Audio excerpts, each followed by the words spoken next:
അദ്ധ്യായം 86 സൂറത്തു ത്വാരിഖ്. രാത്രിയിൽ വരുന്നത്. മക്കയിൽ അവതരിച്ചത്. വചനങ്ങൾ 17. ബിസ്മില്ലാഹിർ റഹ്മാനിർ റഹീം. പരമകാരുണികനും കരുണാനിധിയുമായ അല്ലാഹുവിന്റെ നാമത്തിൽ. വചനം 1. വസ്സമാഇ, ആകാശം തന്നെയാണ്. വത്വാരിഖി, രാത്രി വന്നുമുട്ടുന്നതും അഥവാ കടന്നുവരുന്നതും തന്നെയാണ് സത്യം. വസ്സമാഇ വത്വാരിഖ്, ആകാശം തന്നെയാണ്, രാത്രി കടന്നുവരുന്നതും തന്നെയാണ് സത്യം. വചനം 2. വമ അദ്റാക, നിനക്കു എന്തറിയാം. മത്വാരിഖ്, രാത്രി കടന്നുവരുന്നത് എന്താണെന്ന്. വമാ അദ്റാക മത്വാരിഖ്, രാത്രി കടന്നുവരുന്നത് എന്നാൽ എന്താണെന്നു നിനക്കെന്തറിയാം. വചനം 3. അന്നജ്മു, നക്ഷത്രമാണ്. അസ്സാഖിബ്, തുളച്ചു ചെല്ലുന്ന, ശോഭയേറിയ. അന്നജ്മു സാഖിബ്, തുളച്ചു ചെല്ലുന്ന നക്ഷത്രമത്രേ അത്. വചനം 4. ഇൻകുല്ലു നഫ്സിൻ, എല്ലാ ഓരോ ദേഹവും ഇല്ല. ലമ്മ അലൈഹ, അതിൻ്റെ മേൽ ഇല്ലാതെ. ഹാഫിൽ, ഒരു സൂക്ഷിക്കുന്നവൻ, പാറാവുകാരൻ. ഇൻ കുല്ലു നഫ്സിൻ ലമ്മാ അലൈഹാ ഹാഫിദ്, എല്ലാ ഓരോ ദേഹവും അഥവാ ആളും തന്നെ അതിൻ്റെ മേൽ സൂക്ഷിച്ചു വീക്ഷിച്ചുകൊണ്ടിരിക്കുന്ന ഒരാൾ ഇല്ലാത്തതായിട്ടില്ല. ആകാശത്തെയും നക്ഷത്രത്തെയും കൊണ്ട് അള്ളാഹു സത്യം ചെയ്യുന്നു. നക്ഷത്രങ്ങൾ പ്രത്യക്ഷപ്പെടുന്നത് രാത്രിയായതുകൊണ്ട് രാത്രി കടന്നുവരുന്നത് അത്വാരിഖ് എന്നും, പ്രകാശിക്കുന്ന ശോഭയോടുകൂടിയുള്ളതാകൊണ്ട് തുളച്ചു ചെല്ലുന്നത് അസാഖിബ് എന്നും അതിനെ വിശേഷിപ്പിച്ചിരിക്കുന്നു. നക്ഷത്രം കൊണ്ടുള്ള വിവക്ഷ പൊതുവിൽ എല്ലാ നക്ഷത്രങ്ങളുമോ ചില വ്യാഖ്യാതാക്കൾ പ്രസ്താവിച്ച് കാണുന്നത് പോലെ ഏതെങ്കിലും പ്രത്യേക നക്ഷത്രമോ ആകാവുന്നതാണ്. ഓരോ ആളെപ്പറ്റിയും സൂക്ഷിച്ചു വീക്ഷിച്ചു കൊണ്ടിരിക്കുന്ന ഒരു പാറാവുകാരൻ ഉണ്ടെന്നും ആരും അതിൽ നിന്ന് ഒഴിവില്ല എന്നുമാണ് അള്ളാഹു സത്യം ചെയ്തു പറയുന്നത്. മനുഷ്യൻ്റെ കർമ്മങ്ങളെല്ലാം വീക്ഷിച്ചു കൊണ്ടിരിക്കുകയും എഴുതി രേഖപ്പെടുത്തുകയും ചെയ്യുന്ന ചില മലക്കുകൾ എല്ലാവരുടെയും കൂടെ ഉണ്ടെന്ന് സൂറത്തുൽ ഇൻഫിത്വാർ 10 കണ്ടുവല്ലോ. മനുഷ്യൻ്റെ മുമ്പിലൂടെയും പിമ്പിലൂടെയും അവനെ കാത്തു സൂക്ഷിച്ചു കൊണ്ടിരിക്കുന്ന മലക്കുകൾ ഉണ്ടെന്ന് സൂറത്ത് റഅദിലെ 11 പ്രസ്താവിച്ചിരിക്കുന്നു. സൂക്ഷിച്ചു കൊണ്ടിരിക്കുന്ന പാറാവുകാരൻ ഹാഫിൽ എന്ന് ഇവിടെ പറഞ്ഞത് ഈ രണ്ടിൽ ഏതെങ്കിലും ഒരു വിഭാഗത്തെ ഉദ്ദേശിച്ചാവാം. അള്ളാഹുവിനെ തന്നെ ഉദ്ദേശിച്ചുമാവാം. ഏറ്റവും നല്ല പാറാവുകാരൻ അവൻ തന്നെയാണല്ലോ. ഫല്ലാഹു ഖൈറുൻ ഹാഫിള. ഏതായാലും മനുഷ്യൻ്റെ എല്ലാ പ്രവർത്തനങ്ങളും ചലനങ്ങളും ഒന്നഴിയാതെ വീക്ഷിക്കപ്പെട്ടുകൊണ്ടിരിക്കുന്നുണ്ടെന്ന് അവനെ അള്ളാഹു ഉണർത്തുകയാണ്. വചനം 5. ഫൽയൻളുരി, എന്നാൽ നോക്കട്ടെ. അൽ ഇൻസാനു, മനുഷ്യൻ. മിമ്മ ഖുലിഖ, അവൻ എന്തിൽ നിന്നു സൃഷ്ടിക്കപ്പെട്ടു എന്ന്. ഫൽയൻദുരിൽ ഇൻസാനു മിമ്മ ഖുലിഖ, എന്നാൽ മനുഷ്യൻ ചിന്തിച്ചു നോക്കട്ടെ, അവൻ എന്തിൽ നിന്നാണ് സൃഷ്ടിക്കപ്പെട്ടിരിക്കുന്നതെന്ന്. വചനം 6. ഖുലിഖ, അവൻ സൃഷ്ടിക്കപ്പെട്ടിരിക്കുന്നു. മിമ്മാഇൻ, ഒരു വെള്ളത്തിനാൽ. ദാഫിഖ്, തെറിച്ചു വരുന്ന. ഖുലിഖ മിമ്മാഇൻ ദാഫിഖ്, തെറിച്ചു വരുന്ന ഒരു വെള്ളത്തിൽ നിന്നത്രേ അവൻ സൃഷ്ടിക്കപ്പെട്ടിരിക്കുന്നത്. വചനം 7. യഖ്റുജു, അത് പുറത്തു വരുന്നു. മിൻ ബൈനി സ്വൽബി, മുതുകല്ലിൻ്റെ ഇടയിൽ നിന്ന്. വറ്ററോഇബ്, നെഞ്ചല്ലുകളുടെയും. യഖ്റുജു മിൻ ബൈനി സ്വൽബി വത്തറാഇബ്, അത് മുതുകല്ലിനും നെഞ്ചല്ലുകൾക്കും ഇടയിൽ നിന്ന് പുറത്തു വരുന്നു. ഭക്ഷ്യസത്തുക്കളിൽ നിന്ന് ഉത്ഭൂതമാകുന്നതും ശരീരാംശങ്ങളിൽ നിന്നെല്ലാം ഒഴുകി വരുന്നതുമാണ് പുരുഷബീജവും സ്ത്രീയുടെ അണ്ഡവും. അതിൻ്റെ പ്രധാന കേന്ദ്രം പുരുഷൻ്റെ നട്ടെല്ലുകളും സ്ത്രീയുടെ മേലെ നെഞ്ചല്ലുകളുമാകുന്നു. അവിടങ്ങളിൽ നിന്നാണത് വെളിക്ക് വരുന്നത്. അതുകൊണ്ടാണ് മുതുകല്ലിനും നെഞ്ചല്ലുകൾക്കുമിടയിൽ നിന്ന് അത് പുറപ്പെടുന്നുവെന്ന് പറഞ്ഞിരിക്കുന്നത്. മാതാപിതാക്കളുടെ ശരീരത്തിൽ നിന്ന് വാർന്നു തെറിച്ചു വീഴുന്ന ഒരു നിസാര ജലത്തിൻ്റെ ഏറ്റവും ചെറിയ ഒരു ബിന്ദുവിൽ നിന്ന് സൃഷ്ടിച്ചിട്ടുണ്ടാക്കപ്പെട്ടവനല്ലേ മനുഷ്യൻ. അവന് രണ്ടാമതൊരു ജീവിതം കൂടി നൽകുവാൻ അള്ളാഹുവിന് കഴിവില്ലെന്നോ? വചനം 8.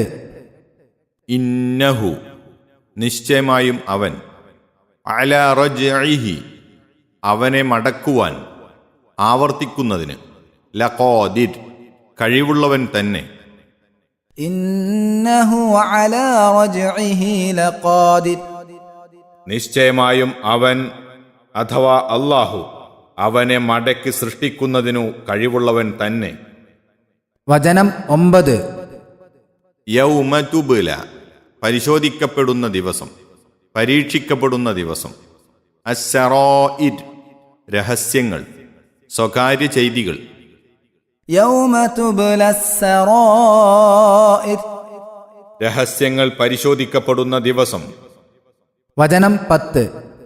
ഫമാലഹു അപ്പോൾ അവനില്ല, മിൻ ഖുവ്വത്തിൻ ഒരു ശക്തിയും, വലാ നാസിർ ഒരു സഹായകനുമില്ല.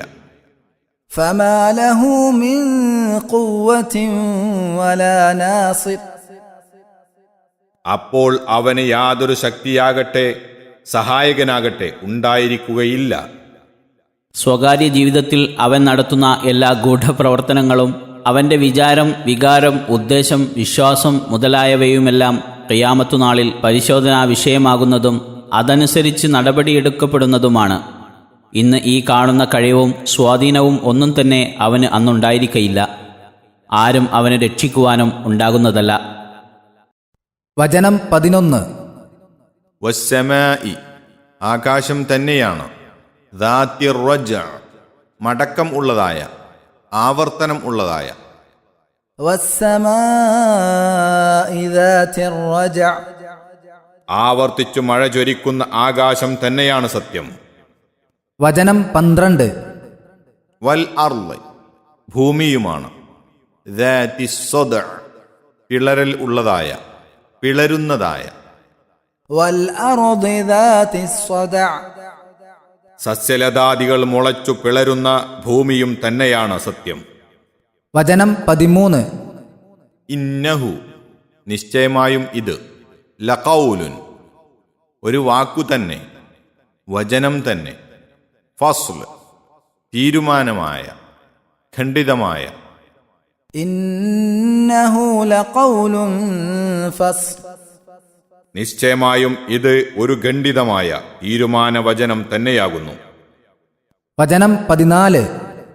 വമാ ഹുവ അതല്ലതാനും, ബിൽ ഹസ്ൽ തമാശ, വിനോദം. വമാ ഹുവ ബിൽ ഹസ് ഇതു തമാശയല്ല. മടക്കം അഥവാ ആവർത്തനമുള്ളത് ദാത്തിർ റജ്അ എന്ന് ആകാശത്തെ വിശേഷിപ്പിച്ചതിന് മഴ ആവർത്തിച്ചു കൊണ്ടിരിക്കുന്നത് എന്നും ഗോളങ്ങളുടെ ചലനം ആവർത്തിച്ചു കൊണ്ടിരിക്കുന്നത് എന്നും വിവക്ഷ നൽകപ്പെടാറുണ്ട്. ആദ്യത്തെ അഭിപ്രായത്തിനാണ് മുൻഗണന കാണുന്നത്. പിളരുന്നത് ദാതിസ് സദ്അ എന്ന് ഭൂമിയെ വിശേഷിപ്പിച്ചത് മഴ നിമിത്തം സസ്യലതാദികൾ മുളച്ചു പൊന്തുമാറ് ചീർത്ത് പിളരുന്നത് എന്ന ഉദ്ദേശ്യത്തിലാകുന്നു. മനുഷ്യൻ്റെ സൃഷ്ടിയെക്കുറിച്ചും അവൻ്റെ പുനരെഴുന്നേൽപ്പിനെക്കുറിച്ചും അവൻ്റെ ചിന്ത തിരിക്കുവാൻ പോരുന്നതാണ് ഈ സത്യവാചകങ്ങൾ. മനുഷ്യന് മരണശേഷം വീണ്ടും ഒരു ജീവിതമുണ്ടെന്നും അവൻ്റെ കർമ്മങ്ങളെക്കുറിച്ച് ചോദ്യം ചെയ്യപ്പെടുമെന്നും പറയുന്നത് കേവലം തമാശയോ വിനോദമോ ഒന്നുമല്ല. യാതൊരു നീക്കുപോക്കുമില്ലാത്ത വിധം ഖണ്ഡിതവും അവസാനത്തേതുമായ വാക്കാണത് എന്നത്രേ അള്ളാഹു സത്യം ചെയ്തു പറയുന്നത്. വചനം 15. ഇന്നഹും നിശ്ചയമായും അവർ, യകീദൂന തന്ത്രം പ്രവർത്തിക്കുന്നു, കൈദ ഒരു തന്ത്രം. ഇന്നഹും യകീദൂന കൈദാ നിശ്ചയമായും അവർ അഥവാ അവിശ്വാസികൾ ഒരു വമ്പിച്ച തന്ത്രം പ്രയോഗിച്ചുകൊണ്ടിരിക്കുന്നു. വചനം 16. വ അകീദു ഞാനും തന്ത്രം പ്രയോഗിക്കുന്നു, കൈദ ഒരു തന്ത്രം. വഅകീദു കൈദാ ഞാനും ഒരു വമ്പിച്ച തന്ത്രം പ്രയോഗിക്കുന്നതാണ്. വചനം 17. ഫമഹീലിൽ ആകയാൽ താമസം നൽകുക അഥവാ സാവകാശം നൽകുക, അൽ കാഫിരീന അവിശ്വാസികൾക്ക് അംഹിൽഹും അവർക്കു താമസം ചെയ്തു കൊടുക്കുക, റുവൈദ അല്പം, കുറച്ച്. فمهل الكافرين أمهلهم رويدا. ആകയാൽ നബിയെ അവിശ്വാസികൾക്കു നീ കാലതാമസം നൽകുക, അവർക്കു നീ അല്പമൊന്നു താമസം ചെയ്തു കൊടുക്കുക. സത്യപ്രബോധനത്തെയും പ്രവാചകനെയും നിഷ്കാസനം ചെയ്യുവാനായി അവർ ഗൂഢതന്ത്രങ്ങൾ പലതും നടത്തിക്കൊണ്ടിരിക്കുകയാണ്. അവരെ പരാജയപ്പെടുത്തുവാനും മുട്ടുകുത്തിക്കുവാനുമുള്ള തന്ത്രങ്ങൾ ഞാനും നടത്തുന്നുണ്ട്. അതുകൊണ്ട് അവരുടെ കാര്യത്തിൽ ധൃതിപ്പെടേണ്ടതില്ല. അല്പമൊന്ന് ക്ഷമിച്ചേക്കുക. താമസിയാതെ അവരെ ഞാൻ പരാജയപ്പെടുത്തുകയും പിടികൂടുകയും ചെയ്യാതിരിക്കയില്ല എന്ന് നബി സല്ലല്ലാഹു അലൈഹി വസല്ലമയെ സമാധാനിപ്പിക്കുകയാണ്. അള്ളാഹുവിൻ്റെ തന്ത്രം കുറിക്ക് കൊള്ളുമെന്ന് പറയേണ്ടതില്ലല്ലോ, അത് സംഭവിച്ചു കഴിയുകയും ചെയ്തുവല്ലോ.